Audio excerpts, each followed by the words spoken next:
नमस्कार मंडळी, कांचन पाटील व्लॉग्स या माझ्या यूट्यूब चॅनलवरती तुमचं स्वागत आहे.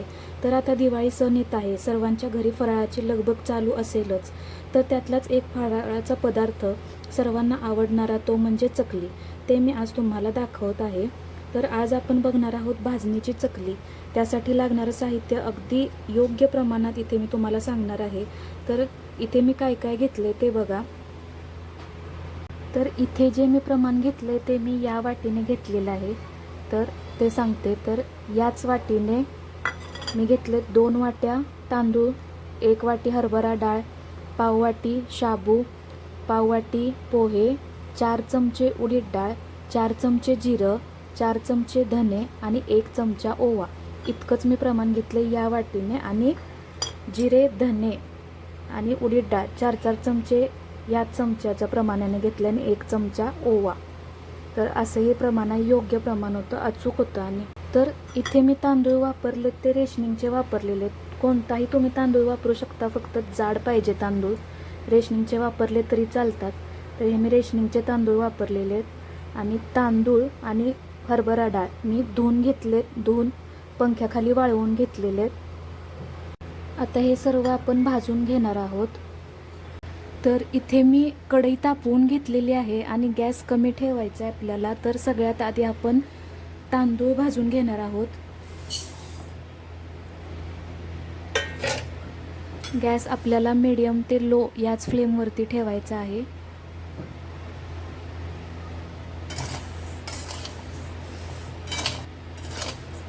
आणि करपवायची नाही आहे आपल्याला भाजणी, नाहीतर करपट वास येतो परत भाजणीला.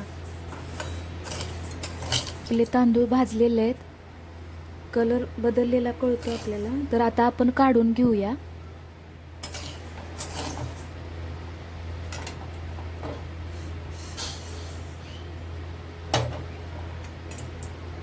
तर आता आपण भाजून घेणार आहोत हरभऱ्याची डाळ.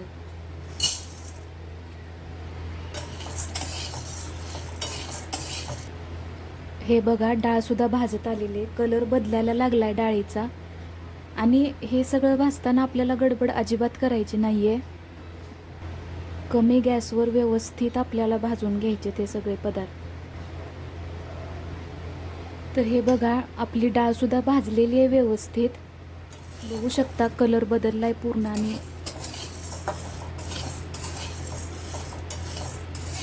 तर आपण हे काढून घेऊया.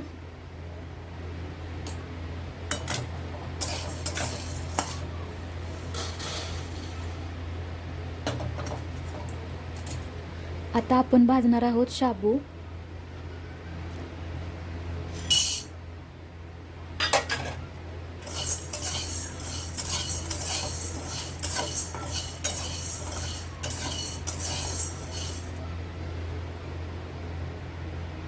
तर बघा, शाबू सुद्धा आपला भाजायला लागलाय. जसा तो भाजायला लागतो तसा फुलतो. हे बघा. तर हे बघा, शाबू सुद्धा आपला भाजलेला आहे. काढून घेऊया आपण.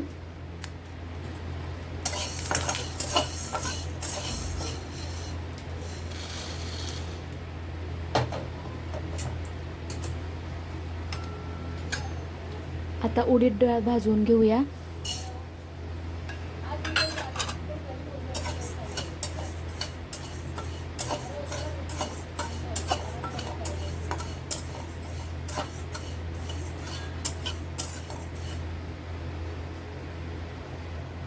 तर हे बघा, डाळ सुद्धा आपलेली भाजलेली आहे. काढून घेऊया आपण.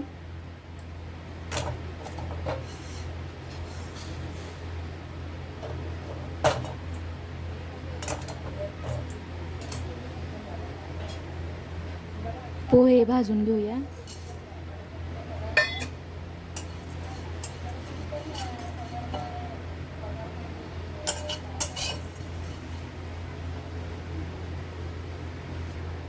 हे बघा, पोहे पण भाजलेले आहेत.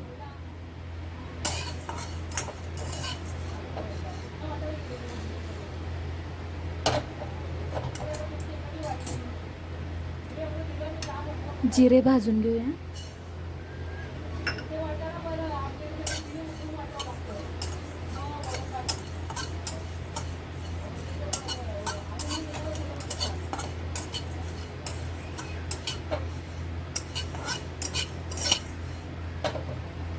जिरे पण भाजलेले आहेत आपले.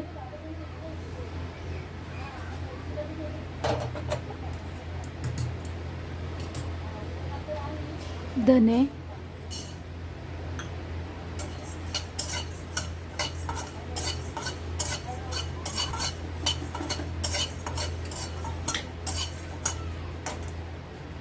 धने पण भाजलेले आहेत.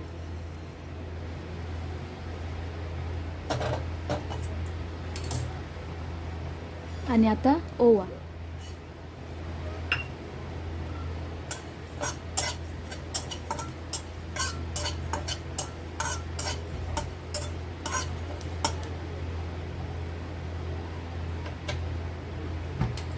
ओवा सुद्धा भाजलेला आहे आपला. तर हे बघा आपलं साहित्य सगळं भाजलेलं आहे. आता हे गार झाल्यानंतर आपल्याला गिरणीतून दळून आणायचं आहे आणि बारीक दळायचं आहे आपल्याला हे.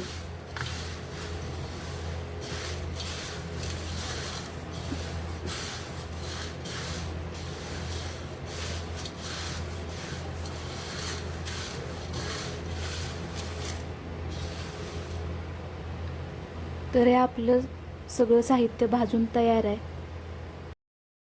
आता ही भाजणी मी दळून आणलेली आहे आणि दळून सुद्धा मी एकदम आपल्याला बारीक पीठ दळून आणायचं आहे. गिरणीवाल्याला सांगायचं बारीकच दळून द्या. तर बारीक असं दळून आणलेलं आहे. आता कशी चकली बनवायची ते बघूया. तर आता ह्याच्यासाठी मी अर्धी वाटी मोहन घेतले. तेलाचं कडकडीत तापवून घ्यायचं आहे आपल्याला तेल आणि ते पिठामध्ये घालायचं आहे आणि त्याच्यावरनं परत पीठ सगळं त्या तेलावरती घालायचं आहे.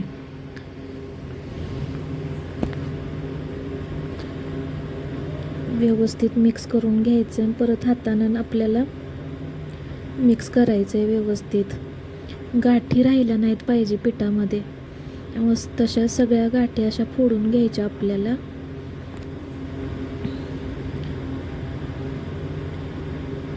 इथे मी सगळ्या गाठी फोडून घेतलेल्या आहेत. व्यवस्थित त्या तेलामध्ये पीठ मिक्स केलंय.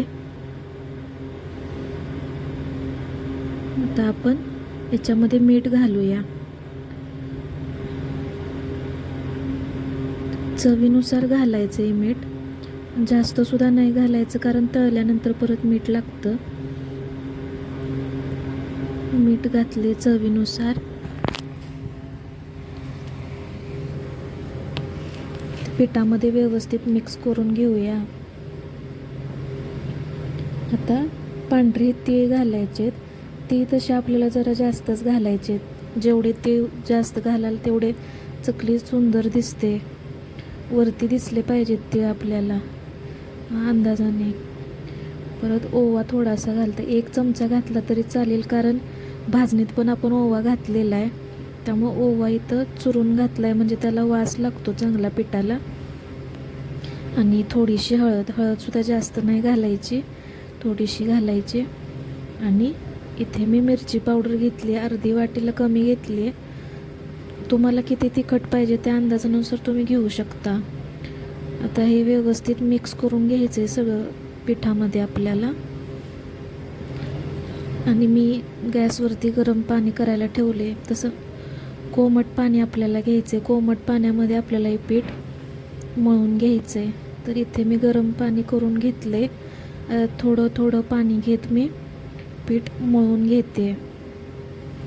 एकदम आपल्याला पाणी नाही घालायचं आहे. थोडं थोडं घेतच आपल्याला पीठ मळून घ्यायचं आहे.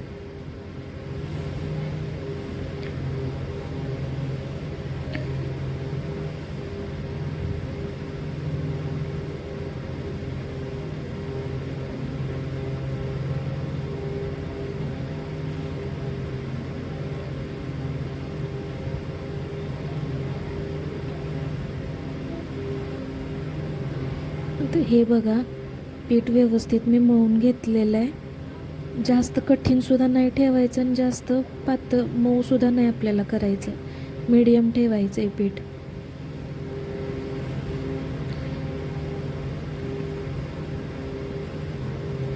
असं हे पीठ मळून घेतलं आणि मी 5 मिनटं झाकून ठेवलं होतं. त्यातलंच थोडंसं बाजूला घेऊन व्यवस्थित परत मर्दून घेते. पाणी आपल्याला परत अजिबात वापरायचं नाही आहे, नाहीतर काटे पडत नाहीत चकलीला.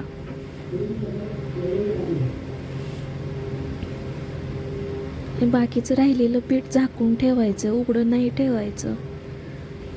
तर हे आपण साच्यामध्ये भरूया पीठ. मी थोडंसं आतनं तेल लावलेलं आहे साच्याला, पण अगदी थोडं, जास्त नाही. हे मळलेलं पीठ आपण त्या साच्यामध्ये भरते. मी तुम्हाला आता चकली पाडून सुद्धा दाखवते.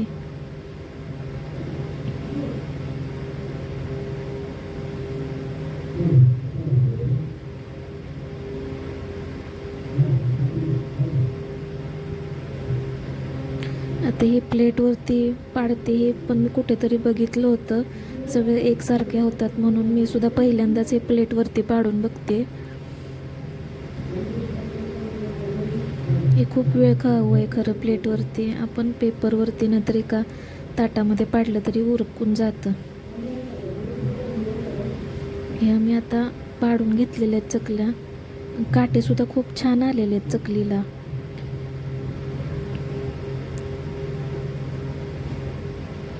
आता तेलसुद्धा आपल्याला जास्त कडक तापवायचं नाही आहे, नाहीतर चकल्या करपतात. तळून घेऊया चकल्या. तर मीडियम गॅस ठेवला आहे मी, त्याच्यामध्ये आता चकल्या तळून घेते. चकली तेलात टाकल्यानंतर लगेच त्याला झारा असं चमचा कशानं तळता येते, त्यानं अजिबात लगेच नाही लावायचं, नाही तर चकल्या तुटतात. थोडंसं वरनं जर असं कठीण होत आलं की मग त्याला झारा लावायचा आणि उलटायच्या. त्या अशा व्यवस्थित चकल्या तळून घ्यायच्या.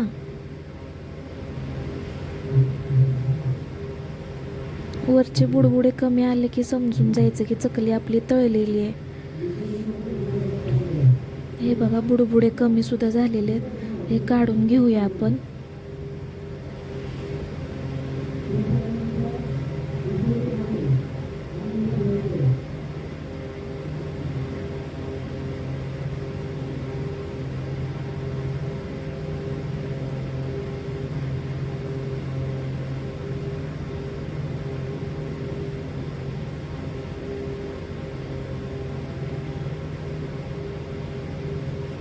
अशाच आपण आता बाकीच्या सुद्धा चकल्या तळून घेऊया. आणि सगळ्या एकदम पाडून ठेवायच्या नाहीत चकल्या, नाहीतर मोडतात परत पीठ वाळलं की. 4-4 अशा पाडून ठेवायच्या, म्हणजे होऊन जातं, म्हणजे तुटत नाहीत चकल्या. अशा सगळ्या बनवून घेते आणि तुम्हाला दाखवते परत.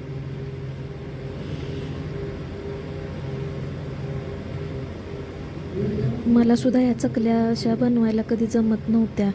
मी सुद्धा कृष्णाई गजने चॅनलवरती बघूनच शिकली आहे, त्यामुळे आता परफेक्ट जमतात. त्यांचं प्रमाण अचूक असतं, त्यामुळे आता जेव्हापासून त्यांच्या चकल्या बघितल्या तेव्हापासून माझ्या कधीच चुकत नाहीत चकल्या.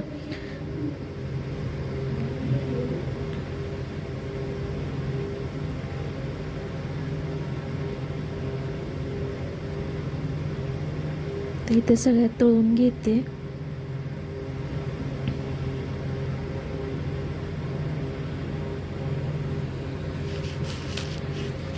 बघा, तेलाचे बुडबुडे कमी व्हायला लागलेत आता.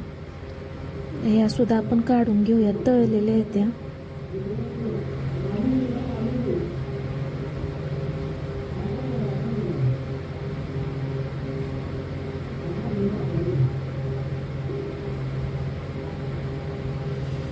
तर मी सुद्धा हे नंतर मी तव्यातच चकल्या पाडून घेतल्यात परत.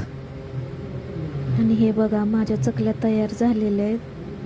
खूप छान झालेत. एक सुद्धा मोडलेली नाही चकली माझी, आणि तेल सुद्धा अजिबात नाही राहिलेलं. मस्त झालेले आहेत, कुरकुरीत झाली आहे चकली, छान झालेली आहे. जास्त कठीण पण नाही, जास्त मऊ सुद्धा नाही झाली. कुरकुरीत एकदम व्यवस्थित झालेली आहे. तुम्ही सुद्धा नक्की ट्राय करून बघा. ज्या प्रमाणात दाखवले ते तेवढं प्रमाण घेऊन करून बघा. खूप छान होतात, अजिबात चुकत नाहीत चकल्या. तर अशा आपल्या चकल्या तयार आहेत. कशा वाटल्या नक्की सांग.